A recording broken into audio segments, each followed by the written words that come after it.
દાદી નાનીના વખતથી ગુજરાતી લોકોને ત્યાં દરેક તહેવારમાં ફરસાણમાં બનતા વાનવા કે પછી ફાફડા કે બેસન ખાખરા અને કંઈ પણ કહી શકાય, ચા સાથે એકદમ ટેસ્ટી લાગે એવા આપણા ટ્રેડિશનલ વાનવાની રેસીપી આજે આપણે બનાવવાના છે.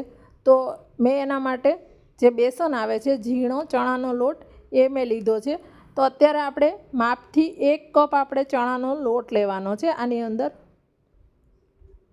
આની અંદર જે રેગ્યુલર ચણાનો લોટ આવે છે કોઈ પણ, એ તમે આની અંદર લઈ શકો છો. તો મેં 1 કપ ચણાનો લોટ લીધો છે.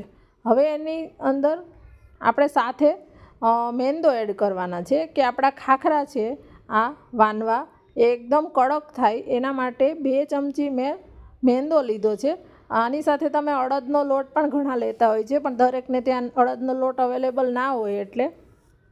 હવે મેં અડધી ચમચી હિંગ લીધી છે. સ્વાદ પ્રમાણે આપણે મીઠું લઈ લેવાનું છે. ત્યાર પછી આની અંદર 1 નાની ચમચી અજમો લેવાના છે. અજમાનો ટેસ્ટ આની અંદર બહુ મસ્ત લાગતો હોય છે. તમને ગમે તો આની અંદર તમે અધકચરા વાટેલા મરી પણ લઈ શકો છો. હવે આની અંદર 1 ચમચી ઘરની જે રેગ્યુલર ચમચી આવે એ જ 1 ચમચી આની અંદર મોણ લેવાનું છે. મોણ વધી ના જાય એનું ખાસ ધ્યાન રાખવાનું. ત્યાર પછી આમાં પાણી લઈ, રેગ્યુલર પાણી લઈને લોટ બાંધવાનો છે. તો ચણાનો લોટ છે એ બહુ જ જલ્દી સોફ્ટ થઈ જતો હોય છે ને એમાં પાણીનો ભાગ બહુ ઓછો જોઈએ છે. એટલા માટે ચમચી પાણી લેતું જવાનું, બહુ વધારે નહીં લેવાનું. 3 ટેબલ સ્પૂન પાણીની અંદર જ આ લોટ બંધાઈ જશે. બહુ ઓછું પાણી લેતું જવાનું અને આનો આપણે કઠણ લોટ બાંધવાના છે. કઠણ લોટ એટલા માટે કે આગળથી આમાં આપણે એક પ્રોસેસ કરવાની છે. જો આ રીતે આપણે સરસ કઠણ લોટ બાંધી લીધો છે. ઇનકેસ તમારાથી પાણી વધારે પડી જાય તો તમે ઉપરથી થોડો કોરો લોટ લઈ અને લોટને કઠણ કરી શકો છો.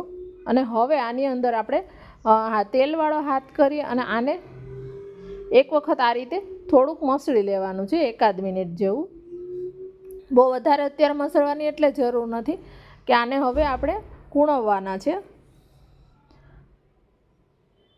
તો આને 2 રીતે તમે સોફ્ટ કરી શકો છો. એક આ રીતે તમે દસ્તો લઈ અને આને આ રીતે ખાંડવાનો છે. આ ખાંડતા કરવાથી જે વાનવા છે આપણા ખાખરા ચણાના લોટના કે વાનવા એકદમ સોફ્ટ થાય છે. આ લોટ છે એમાં ગ્લુટન નથી હોતું એટલે આને એકદમ જ કૂણો મુલાયમ આ લોટને કરવાનો હોય છે.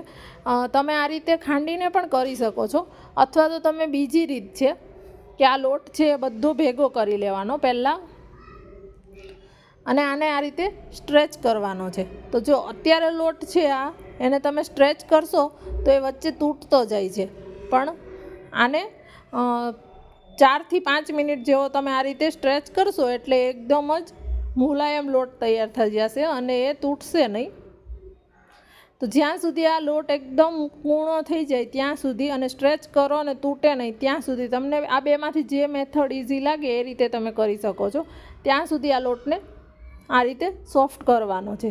એવું કરવાથી વણતી વખતે તમારા વાનવા છે એ જરાય ફાટી નહીં જાય. એકદમ ફરસા અને ક્રિસ્પી એવા વાનવા આપણા તૈયાર થશે. તો જો આપણો લોટ મસ્ત મુલાયમ થઈ ગયો છે. હવે એમાંથી આપણે લુવા કરવાના છે. તો પહેલાં આપણે આમાંથી 2 ભાગ કરી લઈએ.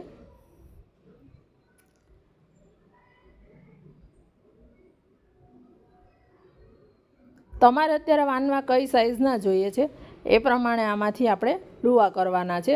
આપણે અત્યારે પૂરીથી થોડાક મોટા એવા આપણે વાનવા તૈયાર કરીશું અને એકદમ પતલા કરવાના છે એટલે એના લુવા બહુ મોટા નહીં કરી લેવાના. તો અત્યારે આ સાઇઝના આપણે આમાંથી કટ કરી અને લુવા તૈયાર કરી લઈએ છીએ. જો આ રીતે હું તમને બતાડી છે. આટલા નાના આમાંથી આપણે લુવા તૈયાર કરવાના છે.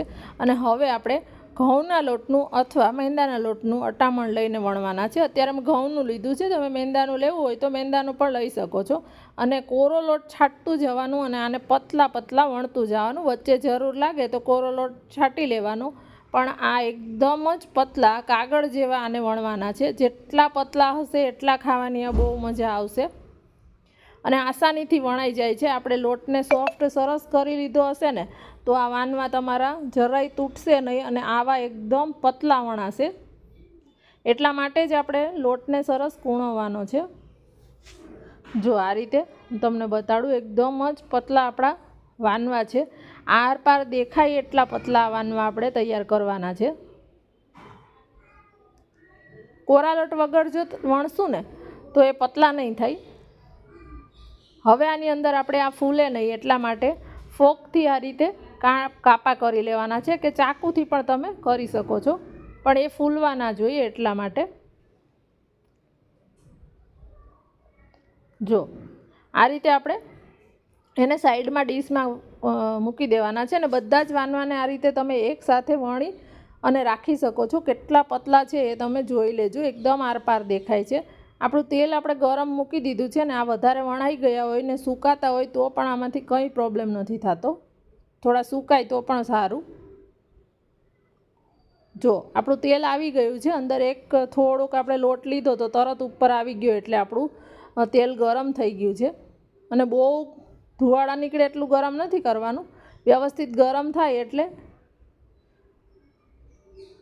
બેવ સાઈડ અડધી મિનિટ જેવું આને ફેરવી લેવાનું છે. એક સાઈડ બહુ તળાવવા નથી દેવાનું, નહીંતર લાલ થઈ જશે.